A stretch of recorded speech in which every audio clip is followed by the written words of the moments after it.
जी हाँ, पेंशन धारकों के लिए इस समय की पेंशन बढ़ोतरी को लेकर दोस्तों दो प्रमुख और बड़ी खबरें निकलकर सामने आ चुकी है, जिसके बारे में दोस्तों आज की इस वीडियो के अंदर आप सभी को संपूर्ण रूप से चर्चा इस वीडियो के अंदर बताएंगे, जानकारी आप सभी को देंगे। जी हाँ दोस्तों, पहली और बड़ी अपडेट आप अपनी मोबाइल की स्क्रीन पर अच्छे से देख पा रहे हैं। जी हाँ दोस्तों, ब्रेकिंग न्यूज निकल कर आ रही है आप सभी के लिए। 65 साल पे 5% पेंशन बढ़ोतरी का फायदा आप सभी को मिलेगा। साथ ही कम्यूटेशन की बहाली दोस्तों आप सभी के लिए 12 साल पर होने वाली है और साथ ही साथ एक अतिरिक्त इंक्रीमेंट का आप सभी को फायदा भी मिलेगा। इसके लिए दोस्तों डीओपीटी ने फाइनल आदेश जारी कर दिया है। तो दोस्तों अभी पेंशन धारकों की पेंशन वृद्धि को लेकर क्या बड़ी खबर आई, इसके बारे में दोस्तों आज की इस वीडियो के अंदर बात करेंगे। और दूसरी बड़ी खबर दोस्तों आपको अच्छे से अपनी मोबाइल स्क्रीन पर दिख रही होगी। केंद्रीय कर्मचारियों में डीए को लेकर एक और बड़ा अपडेट आ चुका है। जानिए क्या शून्य हुआ या फिर दोस्तों 54% मिलेगा आप सभी को महंगाई भत्ता। इसको लेकर दोस्तों आप सभी के लिए बड़ी खबर आ रही है। जी हाँ दोस्तों, इन दोनों खबरों की चर्चा इस वीडियो के माध्यम से करेंगे कि आप सभी को पेंशन बढ़ोतरी कितने कैसे मिलेगी, साथ ही 12 सालों पर कम्यूटेशन की बहाली कैसे होगी, एक अतिरिक्त इंक्रीमेंट का फायदा कैसे मिलेगा, पेंशन धारकों के लिए अभी पेंशन वृद्धि को लेकर क्या बड़ी खबर आई और दोस्तों डीओपीटी ने आखिरकार क्या फाइनल आदेश जारी किया है और कर्मचारियों और पेंशन धारकों के लिए डीए को लेकर आखिर क्या बड़ी खबर आई है। क्या आप सभी को 54% डीए मिलेगा या फिर दोस्तों जीरो से शुरू करके आप सभी की सैलरी और पेंशन के अंदर मर्ज करके डीए मिलेगा। इन तमाम चीजों के बारे में दोस्तों जानकारी आज की इस वीडियो के अंदर देंगे। इसलिए आपसे निवेदन करते हैं कि दोस्तों वीडियो को आप लास्ट तक देखें। साथ ही हमारे चैनल पर अगर पहली बार आए तो चैनल को दोस्तों सब्सक्राइब कर दें। तो चलिए बिना किसी देरी के अंदर यहाँ पर वीडियो के अंदर जो है आपको संपूर्ण खबरें जो है विस्तार से जानकारी के साथ बता देते हैं। देखिए दोस्तों, आप सभी के लिए ब्रेकिंग न्यूज निकल कर आ रही है। अभी पेंशन धारकों के लिए पेंशन में वृद्धि, एफएम में 3000 रुपए और साथ ही साथ कम्यूटेशन की बहाली 12 साल पर होने वाली है। एक अतिरिक्त इंक्रीमेंट पर दोस्तों डीओपीटी ने फाइनल आदेश जारी कर दिया है। तो दोस्तों यहाँ पर अभी आप सभी के लिए पेंशन वृद्धि को लेकर क्या बड़ी खबर है, इसके बारे में सबसे पहले बात करते हैं। देखिए दोस्तों, पेंशन भोगी संगठनों की मांगों को लेकर 33 की स्कोवा की बैठक दोस्तों विज्ञान भवन नई दिल्ली में आयोजित की गई। इस बैठक में पेंशन भोगी संगठनों के साथ साथ केंद्रीय मंत्री डॉक्टर जितेंद्र सिंह और केंद्र सरकार के विभिन्न विभागों के प्रतिनिधि जो है वो शामिल हुए थे। इस बैठक में क्या हुआ, किन मुद्दों पर मोहर लगी, किन मुद्दों को खारिज कर दिया गया। इसमें मिनट्स केंद्र सरकार द्वारा 3/4/2024 को जारी कर दिया गया। सभी पेंशन भोगी संगठनों को इसके बारे में भेज दिया गया। इस बैठक में पेंशन भोगी संगठनों की विभिन्न मांगों पर चर्चा की गई। कुछ मुद्दों को स्वीकार कर लिया गया, कुछ मुद्दों पर पुनर्विचार करने के लिए सहमति बन चुकी है, वही दोस्तों कुछ मुद्दों को खारिज कर दिया है। तो दोस्तों आइए हम विस्तार से जानते हैं कि आखिर कौन कौन से खास मुद्दे हैं जिन पर केंद्र सरकार के विभिन्न मंत्रालयों ने बड़े फैसले दिए हैं, जो कि अभी पेंशन बढ़ोतरी को लेकर बड़ी खबर है। इसमें जो स्कोवा की बैठक हुई है, इसमें कौन कौन से मुद्दे आप सभी के लिए पास हो चुके हैं, कौन से मुद्दे खारिज किए गए हैं और कौन से मुद्दों पर दोबारा से सुनवाई की जाएगी, इसके बारे में दोस्तों विस्तार से आप सभी को जानकारी देते हैं। देखिए दोस्तों, इस बैठक में पेंशन भोगी संगठनों ने मांग की थी कि पेंशन भोगियों को समय समय पर हर 6 महीने या फिर साल में एक बार स्थायी जांच की जानी चाहिए स्वास्थ्य की। दोस्तों पेंशन भोगी संगठनों ने समय समय स्वास्थ्य की जांच की मांग की। इस पर दोस्तों स्वास्थ्य और परिवार कल्याण मंत्रालय के प्रतिनिधियों ने कहा कि पेंशन भोगियों को साल में एक बार स्वास्थ्य जांच कराने की अनुमति है। स्वास्थ्य जांच कराने के इच्छुक पेंशन भोगी सीजीएचसी पैनल में शामिल अस्पताल में जाकर सीजीएचसी वेंटिलेटर सेंटर को साथ सीएमओ से रेफरल किए जा सकते हैं। यदि किसी पेंशन भोगी को इससे संबंधित कोई शिकायत होती है तो वह स्थानीय सलाहकार समिति के समक्ष अपनी शिकायत दर्ज करवा सकता है। यानी कि पेंशन भोगियों को हर एक साल में एक बार फ्री चेकअप की यहाँ पर आप सभी के लिए सुविधा दे दी है, जिसमें दोस्तों कोई गड़बड़ हो जाता है तो स्थानीय सलाहकार समिति के समक्ष जो है आप अपनी शिकायत दर्ज करवा सकते हैं, जिससे आपको तुरंत न्याय मिल जाएगा। वही दोस्तों 65 साल पे मिले 5% एक्स्ट्रा पेंशन का फायदा। दोस्तों पेंशन भोगी संगठनों ने मांग उठाई थी कि पेंशनर्स की पेंशन में अतिरिक्त पेंशन बढ़ोतरी का लाभ 65 साल की उम्र से ही दिया जाए। इस प्रकार दोस्तों 65 वर्ष पर 5%, 70 वर्ष पर 10%, साथ ही 75 वर्ष पर 15% तथा यहाँ पर जो 80 वर्ष पर 20% एडिशनल अपना एक्स्ट्रा पेंशन का लाभ दिया जाना चाहिए। हर 5 साल में 5% की पेंशन बढ़ोतरी होनी चाहिए, इसको लेकर मांग की गई थी। दोस्तों इस पर डीओपीटी डब्ल्यू के संयुक्त सचिव ने कहा कि इस मुद्दे पर आर्थिक मामलों से विभाग से सुझाव मांगा गया था। इस पर उन्होंने कहा कि अगर प्रस्ताव स्वीकार कर लिया जाता है तो सरकार वित्तीय स्थिति खराब हो सकती है। साथ ही वित्तीय स्थिति खराब होने के कारण यहाँ पर जो इस मांग पर कोई निर्णय नहीं हो पाया है।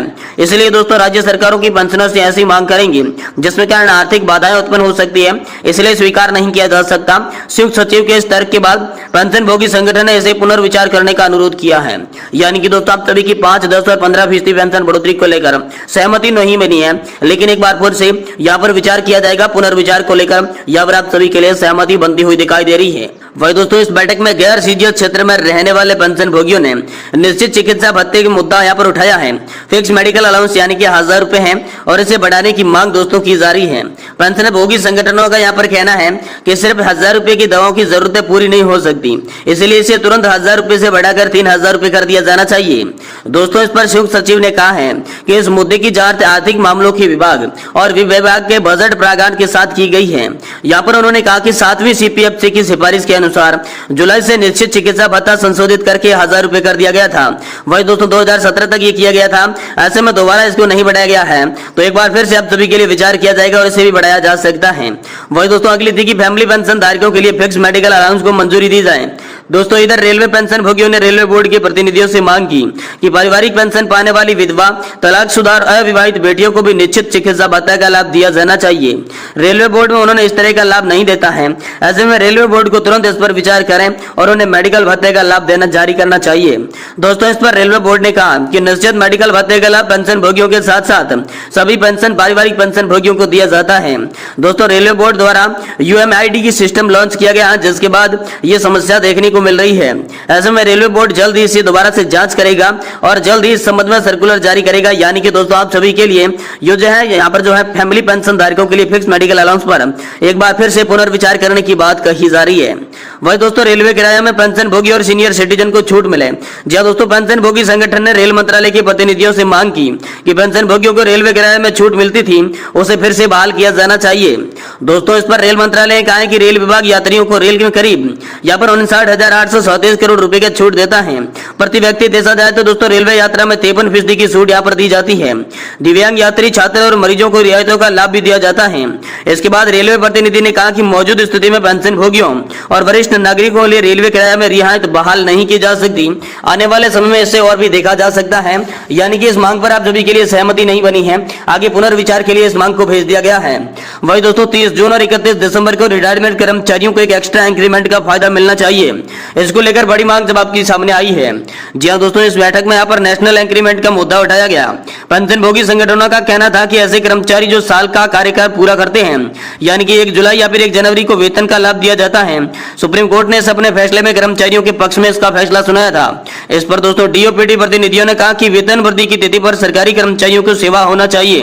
उन्होंने आगे कहा कि मौजूद नियमों में संशोधन करने की मांग की गई है। इस मुद्दे को वह विभाग के समक्ष उठाया गया है। अब इस मामले पर अटॉर्नी जनरल के साथ दोबारा विचार किया जाएगा और जल्द ही वेतन वृद्धि के साथ साथ आप सभी के लिए इसको लेकर बड़े आदेश जारी कर दिए जाएंगे। यानी कि दोस्तों नेशनल इंक्रीमेंट पर आप सुप्रीम कोर्ट में आप सभी के लिए राहत दे दी गई है, लेकिन सरकार ने अभी तक बहाल नहीं किया है। एक बार फिर से ये मुद्दा आप सभी के लिए उठाया जाएगा, इसको लेकर बड़ी खबर आ रही है। साथ ही दोस्तों अगली बड़ी खबर की बात करें तो केंद्रीय कर्मचारियों की हो गई है मौज। केंद्रीय कर्मचारियों के DA को लेकर बड़ा अपडेट आया है, जो 0 से होगा या फिर 54% आप सभी को महंगाई भत्ता मिलेगा। इसको लेकर दोस्तों बड़ी अपडेट आ चुकी है। जी हां दोस्तों सरकार ने केंद्रीय कर्मचारियों के महंगाई भत्ते में बढ़ोतरी कर दी है। इसी के साथ कर्मचारियों के वेतन में बढ़ोतरी हो जाएगी और पेंशन धारकों की पेंशन में बढ़ोतरी होगी। दोस्तों यहाँ पर जो है महंगाई भत्ते में 4% की बढ़ोतरी के बाद अब बढ़कर 50% महंगाई भत्ता कर दिया जा चुका है। DA में बढ़ोतरी के बाद कर्मचारियों में बहुत उलझन में है। दरअसल सरकार ने अभी तक महंगाई भत्ते के आंकड़े को अपडेट नहीं किया है। जब तक की महंगाई भत्ता 50% तक पहुंच गया है तो उसे शून्य कर दिया जाएगा। ये नियम 7वें वेतन आयोग के समय बनाया गया था। ये नियम लागू किया गया है या नहीं, इसके बारे में आधिकारिक घोषणा भी दोस्तों नहीं की गई है। महंगाई भत्ते में वृद्धि के बाद कई विशेषज्ञ मान रहे हैं कि DA 0 से शुरू हो जाएगा। हालांकि श्रम ब्यूरो ने अभी तक CPIP आंकड़ों को यहाँ पर जारी नहीं किया है। हालांकि महंगाई भत्ते की गणना का आंकड़ा 28 मार्च 2024 को जारी किया जाना था, लेकिन यह आंकड़ा अभी तक जारी नहीं होने के कारण दो स्थितियां यहाँ पर पहले पैदा हो रही हैं। बहुत से लोग मान रहे हैं कि श्रम ब्यूरो ने महंगाई भत्ते की गणना को बदल दिया है, जबकि कुछ लोगों का मानना यह भी है कि महंगाई भत्ते की गणना पहले की तरह ही होने वाली है। दोस्तों केंद्र सरकार के कर्मचारियों से जुलाई महंगाई भत्ता बढ़ जाएगा और दोस्तों AICPI इंडेक्स में नवीनतम आंकड़ों के अनुसार DA बढ़कर आप 50.84% हो गया है। ऐसे में AIEPI के आंकड़ों के अनुसार 2024 में जारी किए जाएंगे जो जनवरी के साथ। तो दोस्तों श्रम ब्यूरो यहाँ पर जो है फरवरी 2024